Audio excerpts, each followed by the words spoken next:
Waheguru Ji Ka Khalsa, Waheguru Ji Ki Fateh. Welcome to another segment of Koos Gurbani's a-sabad-a-day.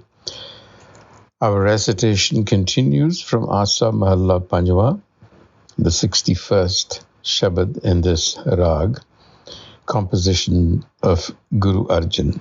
The recitation.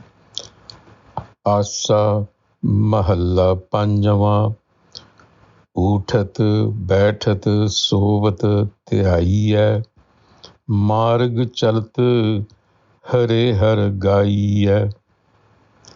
Shravan suni jai amrit katha, jas suni man hoye ananda, dukh rog man sagale latha, rahav karj kaam baat gaat japiya, gur prasad har amrit pijai, dinas rain har kirtan gaiya, so jan jam ki vaat न पाइय, आठ पहर जिस विसरै नाही, गत होवै नानक तिस लग पाई।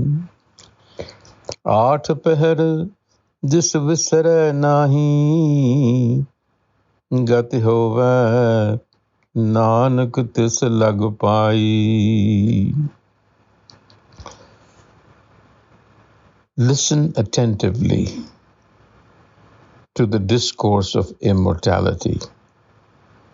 Shravan sunija, listen attentively. Amrita katha, katha, story, discourse of Amrit, immortality. Jas suni, when the mind listens to the wisdom of the Sabad, Jas Suni, the glorification, Man Hoye, the mind becomes Ananda, filled with bliss. Dukh Rog, the afflictions of the mind. Man Sagale Latha, the mind is freed from all its afflictions. So the Guru's instruction in this passage is to listen to the discourse of immortality, Amrit Katha. So what does Amrit Katha mean? What is that discourse and where is it to be found? Amrit, which means immortality, is a synonym that is used in Gurbani for Naam or self-knowledge. So what the Guru is saying is calling upon us to engage with sustained concentration on Guru wisdom, which is contained in the Sabad. Sabad is the message of Gurbani, which is available to us as text, what I'm reading from. So Shravan suni jai amrit katha, jas suni man hoye ananda, dukh rog man sagale latha. So there is a transformation of the mind that occurs, a desirable transformation, where it leaves behind its afflictions. As we know, primarily there is one affliction, and that is the ego, the one limitation that causes the mind to become diseased, rogi. And we cure that through Shravana Sunija. That's the central message. How do we do this? That's the rest of the passage. So the Guru says, Uthat Baithat Sovat Dhiaiai. Uthat Baithat Sovat. Whether at work or at rest, or even when asleep.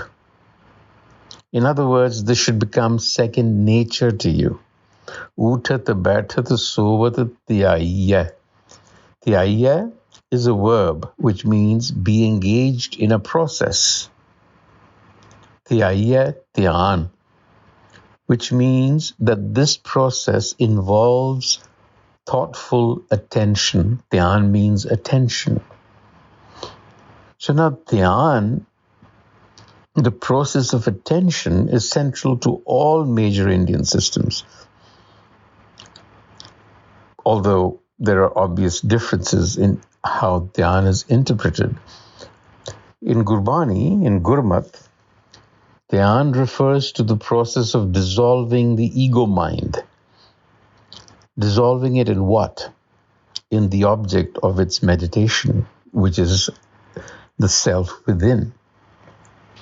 And so those of us who are familiar with the Japji will know that this process of attentive listening is described by Guru Nanak as Sunaya Maniya, listening and absorption, in stanzas 8 through 15, that then culminate in a state of mind called the Panch. And because the self is formless, the mind can know it only through its qualities. So we have to internalize the qualities of the self. So that is what is meant by Uthat Baithat Sovat Dhiaiai. It means internalize those qualities so that they become your very nature, whether you're at work, at rest, asleep. That's what you have to do. Karj Kam Bart Kart Japijai Gur Prasad Har Amrit Pijai. Gur Prasad, the grace of Gur wisdom, or the insight that you get from Gur wisdom. Prasad comes with both of these connotations. The Guru is saying, on this path of self-realization, Karaj Kam, Karaj, that one objective of Gurmat, Karaj, which is to realize the self. On this path, the Guru says, do constant jap. How does it become second nature to you? By doing constant jap. And by the grace of Guru wisdom, what that means is you will obtain insight into the nectar of the self, the qualities of the self. So doing constant jap, what does that mean? Jap means literally, in its literal sense, it means to utter repeatedly in a muffled voice, to repeat a specific mantra or verbal formula. In Gurmat, jap takes on a broader and more holistic meaning that includes not only uttering, but also reflection, contemplation, concentration, and ultimately realization of the sabad, the mantra. For us, the mantra is the sabad, is Bani. So we have to internalize that message by doing jap. When we do jap, then we are doing tyana. In other words, then har gaiye. We understand the har, and har becomes our second nature. That's how the process works. Din sarain har kirtan gaiye, so jan jam ki vaat na paiye. Continuation. Din sarain, day and night, glorification of the self. So uttering is more a thoughtful process. Glorification is kirtan, which is to sing praise, which involves the act of congregational singing, but also, again, understanding and internalizing. So that continues. When that happens, so jan jam ki vaat na paiye. Jam ki vaat, the way of death. In other words, you overcome the fear of death because you realize that birthing and deathing is simply an illusion, that the self of which we are, the essence, really is eternal.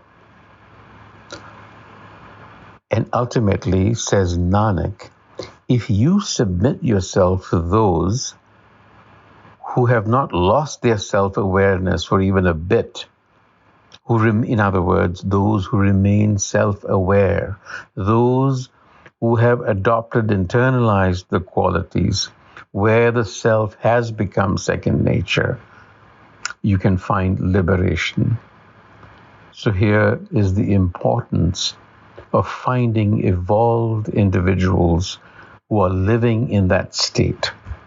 Art pehar jis visre nahi.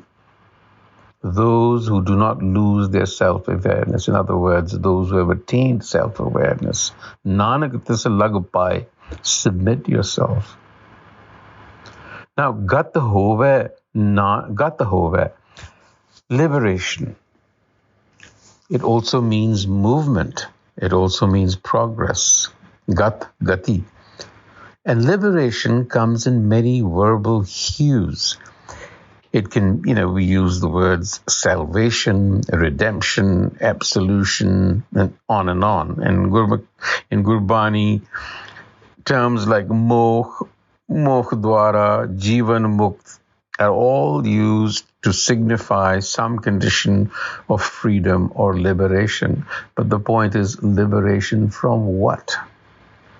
Now, a lot of the Indian systems talk about liberation from the cycle of birth and death. Gurmat, however, talks about liberation from the inherent limitations of the ego self.